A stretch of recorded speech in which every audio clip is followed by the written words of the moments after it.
Capítulo 9. Lugar para el espíritu. Por generaciones, se ha guiado a la gente a creer que el espíritu no es una persona.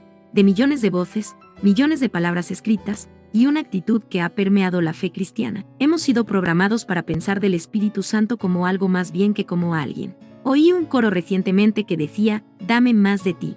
Y yo pensé, vaya, eso no es bíblico. Tú no puedes tomar una parte de él. Él es una persona. No lo puedes partir en pedacitos, un brazo esta semana y una pierna la próxima. No es, dame más de ti. Es exactamente lo opuesto. Tú debes clamar al Espíritu, por favor, toma más de mí. Él no se rinde a ti. No, tú te rindes a Él. Un lugar para Él. Sin duda, el mensaje más descuidado de la Iglesia hoy es que el Espíritu Santo es real y tenemos que hacer un lugar para Él. Triste, no. Ministros del Evangelio por miles no comprenden la obra del Espíritu en el planeta Tierra. Me temo que han estado programados, también, de la escuela dominical al seminario. Han sido guiados a creer que el Espíritu es un miembro menor de la deidad que vino en Pentecostés y ha estado flotando en las nubes desde entonces. Algunos evitan pronunciar su nombre para que la gente no los confundan con uno de esos fanáticos carismáticos.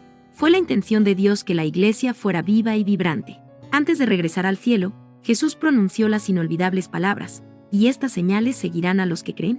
Marcos 16:17. Quizás la pregunta más desconcertante que yo tengo como ministro es esta: si el Espíritu Santo fue enviado para dar poder a los cristianos para que vivan una vida victoriosa, ¿por qué hay tantos desanimados y derrotados? Cuando yo era un evangelista, iba a una iglesia, conducía una campaña, oraba por las necesidades de la gente, y regresaba a mi casa. Realmente no sabía lo que estaba pasando en la vida diaria de la gente. Pero ahora que soy pastor, mi perspectiva ha cambiado totalmente. Y estoy molesto por lo que veo. Ahora me doy cuenta de que muchas más personas tienen mayores problemas de lo que jamás soñé posible. Que tantos creyentes están descorazonados y deprimidos, al borde de la bancarrota espiritual es casi inimaginable. Repetidamente veo pequeños problemas entrar en la vida de la gente y de repente emergen como Goliat o el monte Everest. Padre Dios, pregunto, ¿dónde está la victoria? ¿Dónde está el gozo? La semana pasada nuestra congregación experimentó un derramamiento poderoso del Espíritu el domingo en la noche. Al ministrar a la gente, yo sentí una unción extraordinaria. De regreso al hogar iba gritando, ¡Aleluya! Le dije a mi esposa Susan, ¡qué gran servicio! No es maravilloso lo que Dios está haciendo aquí, pero acabando de entrar por la puerta de nuestra casa, sonó el teléfono. Y por los próximos 30 minutos oí la triste historia de un hombre que había estado en ese servicio. Él lloraba y lloraba mientras me decía, yo no tengo a quién ir. ¿Quién tiene el poder? ¿Qué está mal? ¿Por qué es que la iglesia primitiva tenía tal poder y nosotros tenemos tan poco? Con una palabra mandaban a salir a los demonios, y nosotros nos vemos tan temerosos y alarmados. Solo mencionar demonios, y los cristianos hacen una retirada de 100 yardas. Muchos pastores ni aún hablan de ellos, como si ignorando el tema los echaran fuera. Es difícil de entender. En lugar de predicar a la gente que pueden ser libres, muchos ministros mantienen un silencio dejando a la gente en cautividad. En vez de obedecer las palabras de Cristo, echarán fuera demonios, Marcos 16:17. Le dicen a su gente que lo que está realmente pasando no existe, que todo está en sus mentes. Y la gente murmura, Señor, no puedo encontrar una respuesta. No puedo encontrar ayuda. ¿Nos sorprende que algunos cultistas tienen más poder que algunos cristianos? Deberíamos sorprendernos cuando los seguidores satánicos demuestran más de lo sobrenatural que muchos seguidores de Cristo. ¿Cómo es posible? Si Dios es omnipotente y Satanás tiene solo una pequeña fracción de poder, ¿cómo un discípulo del diablo puede obrar con autoridad? Realmente es muy simple. Una persona que usa 100% de una fracción muy pequeña tiene más poder que alguien que puede tocarla. Energía del universo, pero ni siquiera lo intenta. Me molesto profundamente cuando pienso acerca de un pecador que recibe más de Satanás que lo que un creyente que no pide de Dios puede recibir.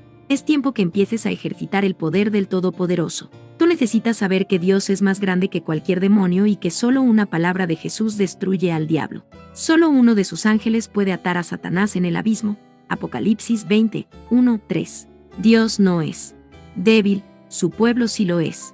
Aquí está la única conclusión a que he podido llegar. La razón de que la iglesia y tantas personas en ella hayan sido derrotadas es que han ignorado la persona más poderosa en el universo, el Espíritu Santo. De nuevo, no con ejército, ni con fuerza, sino con mi espíritu, ha dicho Jehová de los ejércitos. Zacarías 4:6. Y las próximas palabras son igualmente emocionantes. ¿Quién eres tú, oh gran monte? ¿Serás reducido a llanura? Tú necesitas más que un tractor para nivelar los montones de roca que están delante de ti. Es una montaña gigante de hostilidad y temor. Y la excavación que necesitas es solo posible a través de un poder de energía del Espíritu Santo. Real, no fingida. Dios, a través de su palabra, da una receta para romper el yugo de la cautividad. Él sabe exactamente lo que se necesita para levantar tu carga pesada. Se llama unción. Acontecerá en aquel tiempo que su carga será quitada de tu hombro, y su yugo de tu cerviz, y el yugo se pudrirá a causa de la unción. Isaías 10:27. Así como Dios quitó la carga de Israel, también removerá el yugo de ti. Después de todo, Satanás es el traicionero que ha puesto ese yugo pesado sobre ti. Pero Jesús, que declara que el yugo será destruido, dijo: mi yugo es fácil y ligera mi carga. Mateo 11:30. El yugo opresor puede ser roto por el Espíritu, pero no solo por el momento. No es una solución temporera. Él se queda contigo, para continuar levantando la carga y guiándote en una senda nueva. El apóstol Juan, hablando del Espíritu, escribió: pero la unción que vosotros recibisteis de Él permanece en vosotros, y no tenéis necesidad de que nadie os enseñe, así como la unción misma os enseña todas las cosas, y es verdadera, y no es mentira, según ella os ha enseñado, permaneced en Él. 1 Juan 2:27. No se necesita un doctorado en divinidad para poder discernir quién tiene la unción y quién no la tiene. Un pecador no regenerado que ve la televisión durante el domingo en la mañana conoce el toque del Espíritu. Cuando lo ve, lo reconoce porque, como el diamante es extraño para él. No hay nada más trágico que gente que no tiene la unción trate de producirla. Tratan de forzarla, pero el toque del Señor no está allí. ¿Cuántas veces has viajado para oír a un gran predicador o maestro de Biblia, solo para encontrar que esa persona es solo un caparazón vacío, que no hay nada más que conocimiento adentro, lleno de datos e información pero absolutamente sin vida? Nunca olvidaré lo que pasó en una conferencia a la que asistí en la costa oeste. En una de las reuniones de la tarde, un joven fue presentado para cantar. Con una voz tremenda, bien entrenada, cantó "El Rey ya viene". Toda la gente se alegró, y le dieron un gran aplauso cuando terminó. Yo no sé cómo pasó, pero en el servicio de la noche una señora cantó exactamente la misma canción. Francamente, no parecía una cantante. Su voz era un poco nasal, y algunas de las notas estaban fuera de tono. Pero ella tenía algo más, que cubría esas deficiencias 1000 veces. Cuando llegó al segundo coro, la gente estaba de pie. Sus manos estaban levantadas al cielo. El poder en aquel lugar era eléctrico, y no terminó cuando ella finalizó de cantar. Alabamos al Señor y volvimos a alabarlo. Luego comenzamos a aplaudir, por largo rato, pero no estábamos aplaudiendo a la cantante. Estábamos aplaudiendo al dador de la canción. ¿Qué hizo la diferencia?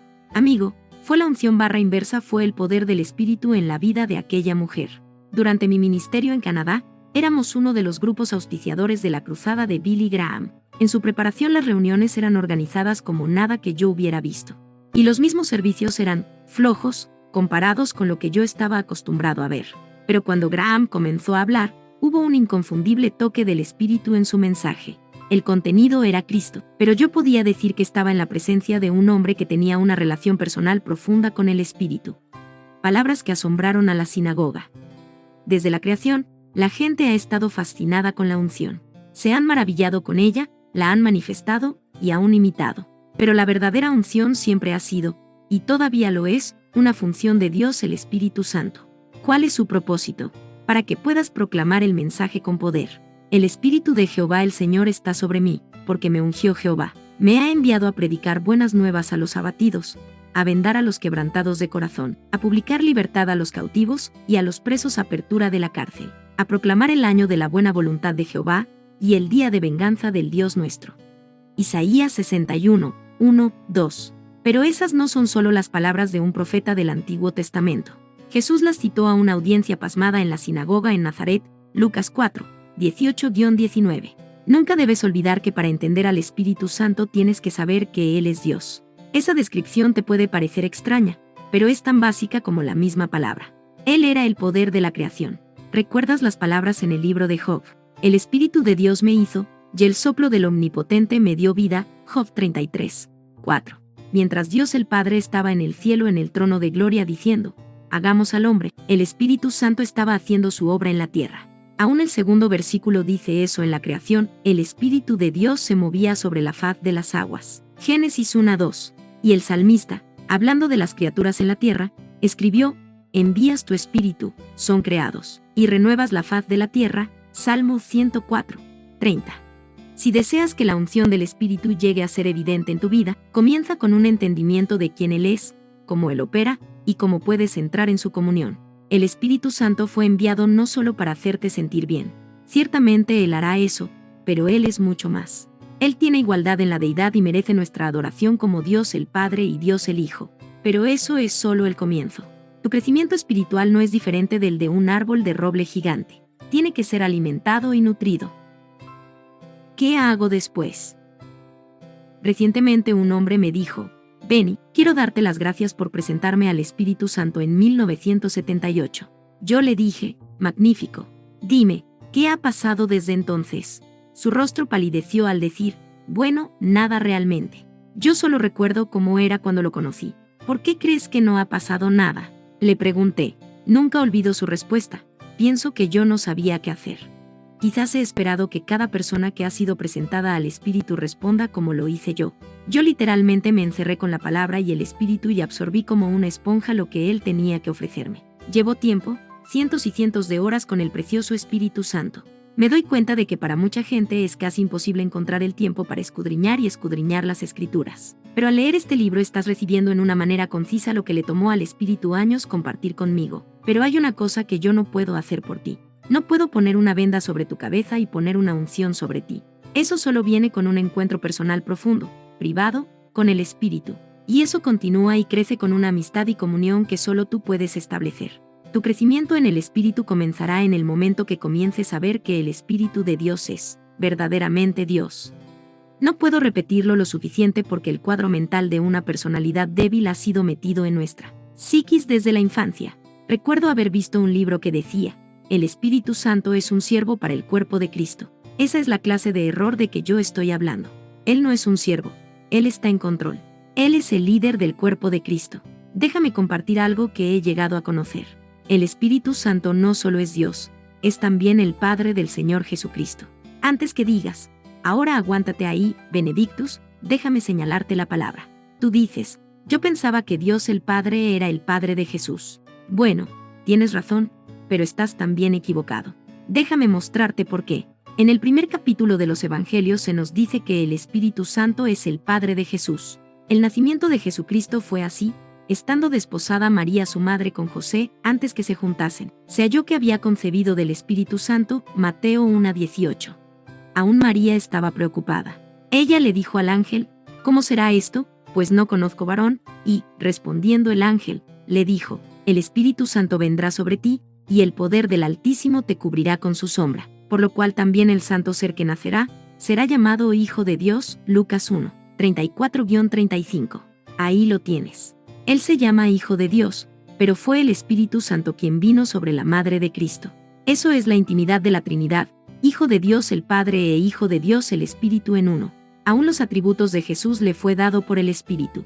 Hablando del Cristo que vendría, Isaías escribió: saldrá una vara del tronco de Isaí, y un vástago retoñará de sus raíces. Y reposará sobre él el Espíritu de Jehová, Espíritu de sabiduría y de inteligencia, Espíritu de consejo y de poder, Espíritu de conocimiento y de temor de Jehová. Isaías 11, 1, 2. ¿Quién es el Padre? Jesucristo hombre fue engendrado del Espíritu.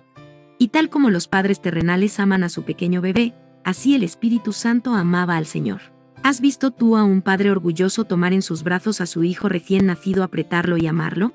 Yo creo que nosotros olvidamos que el Espíritu Santo tiene emociones también. Él ama lo que ha creado, es por eso que desea poner sus brazos alrededor de ti. Puedes ver a Dios el Padre en el cielo diciendo al Espíritu: toma mi hijo y hazlo carne. Fue el milagro de milagros. El Espíritu Santo tomó esa semilla divina y la puso dentro del cuerpo de María. Pero no solamente fue Él el Padre del Señor, Él fue también el que lo ungió. Imagínate, a Dios el Padre sentado en su trono en el cielo y a Jesús en la tierra sanando los enfermos y haciendo milagros. ¿Y qué del Espíritu Santo? Él es el canal, el contacto entre ambas personalidades. Voy a ilustrarlo así: el Padre toma el teléfono, como si necesitara uno, y dice: Espíritu Santo. Sí, Señor, dice el Espíritu al levantar el teléfono. Dios dice: quiero que guíes a Jesús al desierto porque voy a enviar al diablo para que lo tiente. El Espíritu dice: sí, Señor, y corre a Cristo. Jesús, ven conmigo, le dice. ¿Ves cómo el Espíritu Santo viene a ser como el contacto entre ambas personalidades? O imagínate esto, Jesús pasa por el lado de un hombre que está muy enfermo. De nuevo, el Padre levanta el teléfono y dice, Espíritu Santo, detén a Jesús. Dile que se pare ahí mismo donde está. El Espíritu dice, bien, Jesús, párate. Levanta el teléfono y dice, Padre, ¿qué debe hacer él? Dile que sane a ese hombre, dice la voz de Dios. Jesús inmediatamente pone sus manos sobre el hombre, el poder del Espíritu fluye a través de él, y el hombre milagrosamente se levanta. Aquí está lo vital para que recuerdes, y cuando comprendas esto, se quitará el velo de tus ojos concerniente a la función del Espíritu Santo, durante su estancia en la tierra. Jesús escogió ser no menos que un hombre en su totalidad. Su conocimiento revelado no operaba sin la voz del Espíritu, y él no se movía a menos que el Espíritu Santo se moviera con él. ¿Te has preguntado alguna vez por qué cuando Jesús pasaba, algunos no se sanaban? ¿Por qué él no oró por ellos? ¿Por qué él no los alcanzó y los tocó? Es porque el Padre no le ordenó al Espíritu Santo que guiara a Jesús a hacerlo. Cristo dijo, que el mundo conozca que amo al Padre, y como el Padre me mandó, así hago. Juan 14:31. Jesús dependía del Espíritu, él era el cordón umbilical de Cristo al Padre. ¿Era Cristo capaz de pecar? Aún antes que Cristo se enfrentara al Gólgota, él se ofreció a sí mismo al Padre por medio del Espíritu Santo. Comparando la sangre de Cristo al sacrificio de animales, en Hebreos dice, cuanto más la sangre de Cristo, el cual mediante el Espíritu Eterno se ofreció a sí mismo sin mancha a Dios, limpiará vuestras conciencias de obras muertas para que sirváis al Dios vivo. Hebreos 9:14. Si él no se hubiera ofrecido a sí mismo mediante el Espíritu Santo, ¿hubiera sido aceptado por Dios el Padre? ¿Hubiera soportado los sufrimientos de la cruz? Si él no se hubiera presentado a sí mismo mediante el Espíritu Santo, su sangre hubiera permanecido pura e inmaculada. Y déjame añadir esto, si el Espíritu Santo no hubiera estado con Jesús, ¿hubiera pecado? Es posible que hubiese podido pecar. Fue el Espíritu Santo el poder que lo guardó puro. Él no solo fue enviado del cielo, sino que fue llamado el Hijo del Hombre, y como tal, ¿no podía él pecar? El hecho que no lo hiciera no quiere decir que no existiera la posibilidad. Si tú crees que Jesús no era capaz de pecar, entonces, ¿por qué Satanás perdió su tiempo tentándole? El diablo sabía lo que estaba haciendo. Sin el Espíritu Santo Jesús jamás hubiera logrado completar su obra. Realmente Jesús se ofreció a sí mismo mediante el Espíritu Santo para permanecer sin pecado. Aún dependió del Espíritu Santo para que lo levantara de las garras de la muerte. ¿Recuerdas las palabras de Pablo? Cristo fue declarado Hijo de Dios con poder, según el Espíritu de Santidad, por la resurrección de entre los muertos, Romanos 1:4. Fue a través del poder del Espíritu que Cristo fue levantado de los muertos. He aquí lo que dice la Escritura. Y si el Espíritu de aquel que levantó de los muertos a Jesús mora en vosotros, el que levantó de los muertos a Cristo Jesús vivificará también vuestros cuerpos mortales por su Espíritu que mora en vosotros. Romanos 8:11. No solo el Espíritu levantó a Cristo, Él es quien también te levantará a ti. Podemos poner nuestra esperanza en Él. El plan maestro de Dios. Aún después que Él cambió el curso de la historia saliendo de la tumba vacía, Cristo continuó dependiendo del Espíritu. En realidad, Él le dijo a los discípulos que no dejaran Jerusalén hasta que fueran investidos de poder de lo alto. Él dijo que debían esperar la promesa del Padre, la cual, les dijo, oísteis de mí. Porque Juan ciertamente bautizó con agua, mas vosotros seréis bautizados con el Espíritu Santo dentro de no muchos días. Hechos 1:4-5. Cristo estaba bajo el control de Dios cuando habló esas palabras.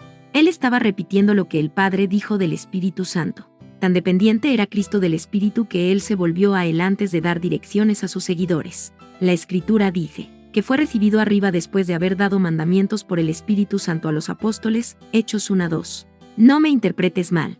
De ninguna manera estoy diciendo que la posición de Cristo es menos que la del Espíritu Santo. Tampoco el Espíritu Santo es menos que Jesús. Hay igualdad absoluta en la Trinidad. Cada miembro tiene un propósito y características únicas. Lo que yo quiero que tú sepas es que el Espíritu no es débil, no es inmaduro o incapaz de hablar por sí mismo. El Espíritu Santo es perfecto, poderoso y glorioso. El Espíritu merece nuestra adoración. Debemos poner en práctica lo que hemos estado cantando por generaciones. A Dios el Padre Celestial, al Hijo nuestro Redentor, al Eternal Consolador unidos todos alabad. Amén. ¿Cómo lo reconoces? Es tan simple como esa vocecita que oyes cuando estás a punto de quedarte dormido, la voz que te recuerda, tú no has orado hoy. O puede que Él diga, no has leído la palabra hoy. Ese es el Espíritu hablando, luchando con tu alma. Ya tú lo conoces, pero Él anhela que lo conozcas más. El Señor predijo lo que te pasaría cuando hicieras un lugar para el Espíritu. Él dijo: el que cree en mí, como dice la Escritura, de su interior correrán ríos de agua viva. Juan 7:38. ¿Y qué era esa unción de la que hablaba Él? Esto dijo del Espíritu que habrían de recibir los que creyesen en Él. Dios tiene un plan maestro detallado para tu vida. Su unción y su Espíritu están incluidos en el plan, y el que nos confirma con vosotros en Cristo, y el que nos ungió, es Dios, el cual también nos ha sellado, y nos ha dado las arras del Espíritu en nuestros corazones. 2 Corintios 1, 21-22. ¿Has hecho lugar para el Espíritu Santo? Todo lo que Él pide es un lugar en tu corazón.